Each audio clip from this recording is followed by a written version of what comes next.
தமிழ் திரையுலகின் மூத்த வரிசையில் இருந்த கடைசி பெருங்கலைஞன் காலமாகிவிட்டார். நாடக மேடையிலிருந்து தன் கலை வாழ்க்கையை தொடங்கி திராவிட இயக்கத்தோடு தன்னை ஒப்படைத்துக் கொண்டு இறுதி வரைக்கும் பகுத்தறிவு என்ற கோட்டுக்குள் இயங்கிய ஒரு பெருங்கலைஞன் லட்சிய நடிகர் எஸ்எஸ்ஆர். எஸ்எஸ்ஆர் என்று சொன்னவுடன் அவர் நடிப்பு நம் கண்ணுக்கு வரும், அவர் குரல் நம் காதுக்கு வரும். நடிகர் திலகம் சிவாஜி அவர்கள் ஒரு கலைஞனை பாராட்டியிருக்கிறார், என்னை விட வசனத்தை சிறப்பாக உச்சரிக்கக்கூடியவர் என்று.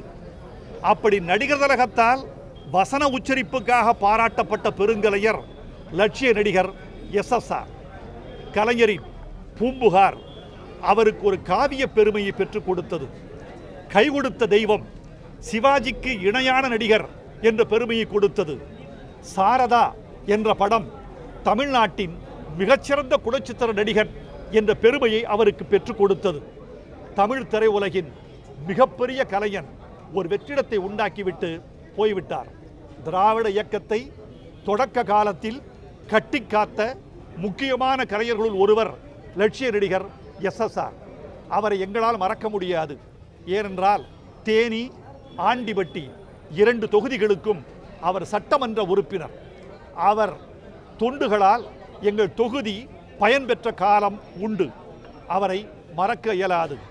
நடிகர்கள் கொடுத்து வைத்தவர்கள். சராசரி மனிதன் உடல் மறைந்தவுடன் மறைந்து போகிறான். நடிகனுக்கு மரணம் இல்லை. அவருடைய பிம்பம் வாழ்ந்து கொண்டே இருக்கும், குரல் வாழ்ந்து கொண்டே இருக்கும், அசைவுகள் வாழ்ந்து கொண்டே இருக்கும். குரலால், அசைவால், பிம்பத்தால், கொள்கையால் லட்சிய நடிகர் எஸ்எஸ்ஆர் தமிழ்நாட்டில் பன்னெடுங்காலம் வாழ்ந்து கொண்டிருப்பார். அவர் இழப்பால் வருந்தும் உறவுகளுக்கும் நண்பர்களுக்கும் ரசிகர்களுக்கும் என் ஆழ்ந்த இரங்கலை தெரிவித்துக் கொள்கிறேன். நான் முதல்ல அறிமுகமான காக்கும் கரங்கள் படத்துலையும் இலட்சிய நடிகர் எஸ்எஸ்ஆர் அவர்கள் தான் ஹீரோ. அதுக்கு முன்னாடி ஏவிஎம்மில் நடித்த நானும் ஒரு பெண் மிகப்பெரிய வெற்றி பெற்றது. அதை தொடர்ந்து ஏவிஎம் அடுத்து காக்கும் கரங்கள்னு ஒரு படத்தை எடுத்தாங்க. அதில் தான் நான் அவரோடு அவருடைய சகோதரிக்கு மாப்பிள்ளையாக நான் வந்து அறிமுகமானேன். எஸ்எஸ்ஆர் அவர்கள் தமிழ் சினிமாவில் நாங்கள் குழந்தையாக இருக்கும்போது டாப் ஹீரோஸ் 4 பேர். ஒருத்தர் எம்ஜிஆர், இன்னொருத்தர் சிவாஜி, 3வது ஜெமினி, 4வது எஸ்எஸ்ஆர். 4 பேரும் தான் எங்கள் காலத்தில் டாப் ஹீரோஸ். பராசக்தி படத்தின் மூலமாக தான் சிவாஜி அவர்கள் அறிமுகமான அதே படத்தில் எஸ்எஸ்ஆர் அவர்களும் அறிமுகமானார். அந்த படம் வந்து 3 சகோதரர்களை பற்றின கதை. சந்திரசேகரன், ஞானசேகரன், குணசேகரன் 3 பிரதர்ஸை பற்றின கதை. அந்த 2வது உலக யுத்தம் நடக்கும்போது ஜப்பான்கார குண்டு போட்டதுனால அந்த 3 சகோதரர்கள் பிரிஞ்சு போயிடுவாங்க. சகோதரியை மீட் பண்ணுறதுக்காக சிவாஜி படம் பூரா அலைஞ்சிட்டு இருப்பார். இவருக்கு ஒரு கால் போய் எஸ்எஸ்ஆர் ஒரு கால் போய் ஒரு பிச்சைக்காரருடைய சங்கம் ஆரம்பித்து அதுக்கு மாநாடெல்லாம் போட்டுட்ருப்பார். படம் கடைசியில் வந்து 3 பேர் சேர்ற மாதிரி ஒரு படம். அதுக்கப்புறமா வந்து இவர் நடித்த படம் மனோகரா ஒன்று, இன்னொரு மாஸ்டர் பீஸ் படம். அதாவது வந்து பம்மல் சம்பந்த மொழியார் அவர்கள் நாடகமாக போட்டு அதுக்கப்புறம் கலைஞர் மூகா அவர்கள் அதுக்கு திரைக்கதை வசனம் எழுதி மனோகரா படம் வச்சு ஒரு மாஸ்டர் பீஸ் படம். அதில் மனோகரனுக்கு ஒரு நண்பனாக வந்து ராஜபிரியன் ஒரு கேரக்டரில் எஸ்எஸ்ஆர் அவர்கள் கூட நடிச்சிருப்பார். எஸ்எஸ்ஆர் அப்படின்னா ஒரு சுருட்ட முடி, செவத்த முகம், கன்னத்தில் சிரிச்சா குழி விழுகும். சிவாஜிக்கு அப்புறம் மிகச்சிறப்பாக சரியாக தமிழை உச்சரித்த ஒரே நடிகர் அதுக்கப்புறம் நம்ம எஸ்எஸ்ஆர் தான் சொல்ல முடியும். அதுக்கப்புறம் ரங்கோன் ராதான் ஒரு படம், அறிஞர் அண்ணா அவர்களுடைய கதையை வச்சு ரங்கோன் ராதான் ஒரு படம் எடுத்தாங்க. அந்த படத்துலையும் சிவாஜி பானுமதிக்கு எஸ்எஸ்ஆர் அவர்கள் மகனாக நடிச்சிருப்பார். அதுக்கு பின்னாடி வந்த படங்களில் குலதெய்வம்னு ஒரு படம் வந்துச்சு. குலதெய்வத்தில் எஸ்வி சகசரனா வந்து தம்பியாக நடிப்பார். வேறு தேடி வெளியூர் போயிட்டு நிறைய காசு சம்பாதிச்சு வீட்டுக்கு வரும்போது எஸ்வி சகசரனா செத்து போயிருப்பார். அந்த பணத்தை தூக்கி எறிஞ்சு இவ்வளோ காசு சம்பாதிச்சு எங்கள் அண்ணன் உயிரோட பார்க்க முடியும்னு கதறமாக சீன் வரும். எமோஷனல் சீனில் பார்த்தீங்கன்னா சிவாஜிக்கு அப்புறம் மிகச்சிறப்பாக நடிக்கக்கூடிய ஒரு அற்புதமான ஒரு நடிகர். அதுக்கப்புறமா வந்து தெய்வ பிறவி படம் பார்த்துருப்பீங்க. தெய்வ பிறவியில் சிவாஜி வந்து கட்டட மேசியாக நடிப்பார். அவர் மனைவியாக வந்து பத்மி நடிப்பாங்க.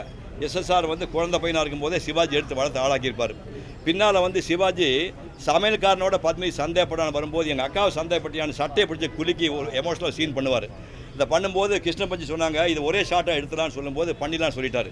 அந்த ஷாட்டு முடிஞ்ச உடனே இவ எமோஷனலாக வந்து சிவாஜி சட்டையை பிடிச்சி கொடுக்கும்போது அவர் யார் நினச்ச உனக்கு வாழ்க்கை கொடுத்தவளா உங்கள் அத்தான் நினச்சாரு உனக்கு வாழ்க்கை கொடுத்த கடவுள்றா அவர் எப்படினா நீ வந்து சட்டையை இப்படி கொடுக்கலான்னு சொல்லி பத்மினி வந்து ஒரு கொடை எடுத்து ஒரே ஷாட்டில் எஸ்எஸ்ஆர் அடி நடித்து அந்த கொடை உடஞ்சிச்சு.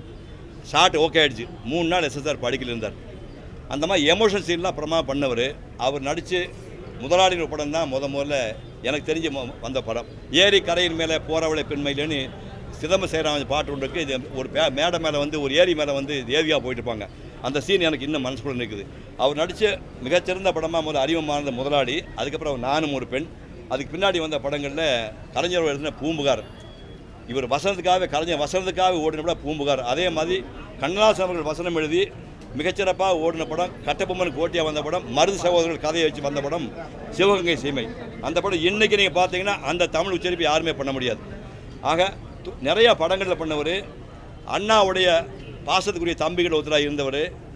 நடிகர்களிலேயே முதல் இந்திய அளவிலே வந்து எம்எல்ஏ ஆன முதல் மனிதர், எம்பி ஆனவர், முழுமையாக வாழ்ந்த ஒரு நடிகர். ஒரு விஷயம் நீங்கள் புரிஞ்சுக்கணும், எந்த மனிதனாக இருந்தாலும் பிறந்தாச்சுன்னா ஒரு காலகட்டத்தில் வாழ்கிறோம், சாதனை பண்ணுறோம், அதுக்கப்புறம் வேலை முடிஞ்சால் புறப்படுறோம்.